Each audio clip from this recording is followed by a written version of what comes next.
This is Ruthie here. I want to show you something. You see these beautiful angels? They're Ladro. That's a very, very special sort of figurine. My mum loves Ladro.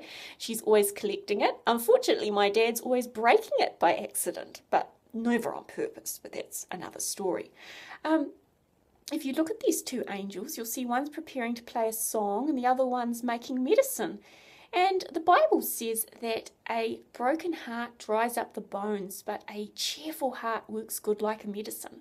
So I think these are probably both healing angels. One's making medicine for someone sick, and the other one's getting ready to comfort a broken heart. But they're very, very different ways of serving God, aren't they? And I want to tell you a story about talents. I grew up when I was a kid in a community that really valued classical music. It was considered incredibly important. Everyone seemed to learn an instrument, and the best instrument of all was considered the violin, and the cello was considered pretty good too, and then there was the flute and the clarinet, and there was definitely a bit of a snobbery attached to what instrument you're going to learn, which is ridiculous because an orchestra needs them all. But I'm telling you the truth. The truth was there was a snobbery, and I was actually taught to play the violin, but I was very untalented. I don't actually have a lot of musical ability. And I played in a children's orchestra, as did many, many, many of the people in that community. Their children all went, and as I say, the community took music very seriously. And it's quite hard to live in a musical community when you're not particularly musical, but I was in the orchestra. Now, children make a big mistake often about classical music when they play the violin. They think the position of first violin is more important than the position of second violin. When you become an adult, you actually realise this is completely wrong because large orchestral scores need both violin positions, but children don't know that, and what they do is they stand around and they say to each other, what sort of violin do you play in the orchestra? And the ones that say, I play first violin, they say it like this with their head up, extremely proud, like they're the pinnacle of humanhood. And if you're like me, you're sort of second violin. It's very shameful. Well, the worst thing of all was the year that we got a new music teacher for the children's orchestra, and no one ever bothered to learn the viola, ever. No one wanted to learn the viola. I think it just looked to us like a big fat violin. No one wanted to learn the viola. Another big mistake, but again, I'm telling you the truth. And what the previous music teacher had done, and in my estimation, I thought it was quite reasonable. She would just scratch the viola part out of the piece of music. But this woman wanted us to perform the theme music from Pirates of the Caribbean, and she was determined to have the viola part. This is a really embarrassing story. Years later, I still don't like this story, and I still feel annoyed at what happened. She took the viola part and she transposed it. That means she wrote it in a different key. She had far too much talent, by my estimation. And she created third violin. Oh, and do you know who she gave third violin to? To me and my sister. And we had to sit right at the back playing third violin. And this was the most embarrassing thing ever.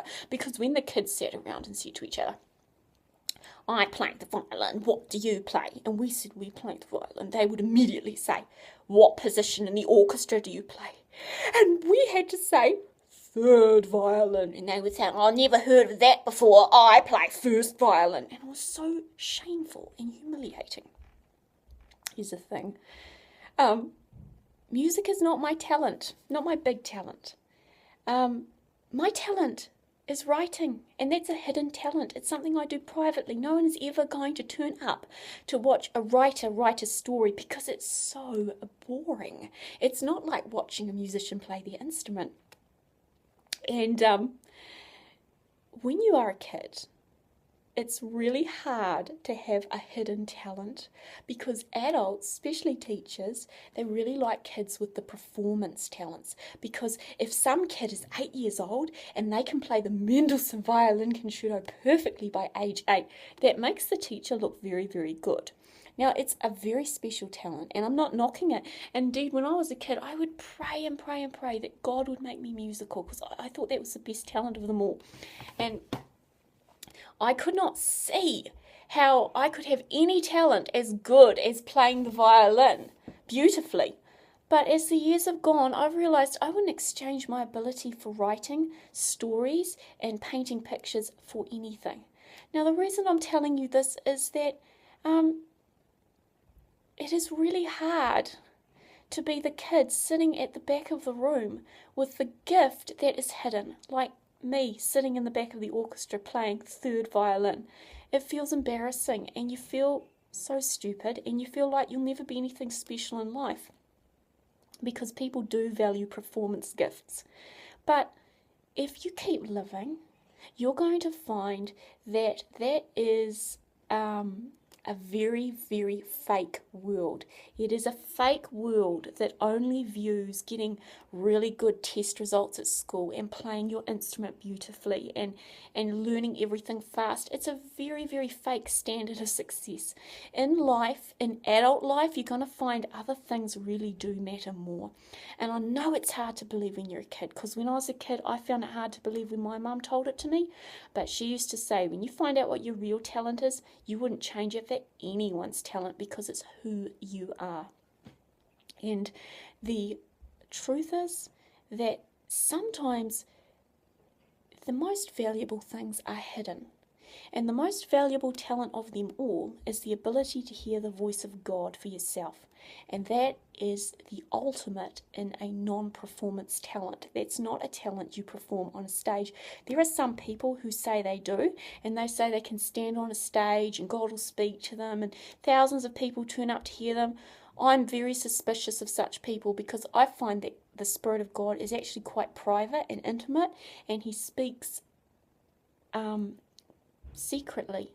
And I want you to understand, if you feel like you're not shining and your talent stinks, or you don't even have any talents, it's because you haven't discovered what your talent is. And when you discover what your talent is, you'll still admire people who have got those performance talents. But once you realize what sort of angel you are, what sort of healing you're going to bring to the world, you wouldn't change it for anything. Love you.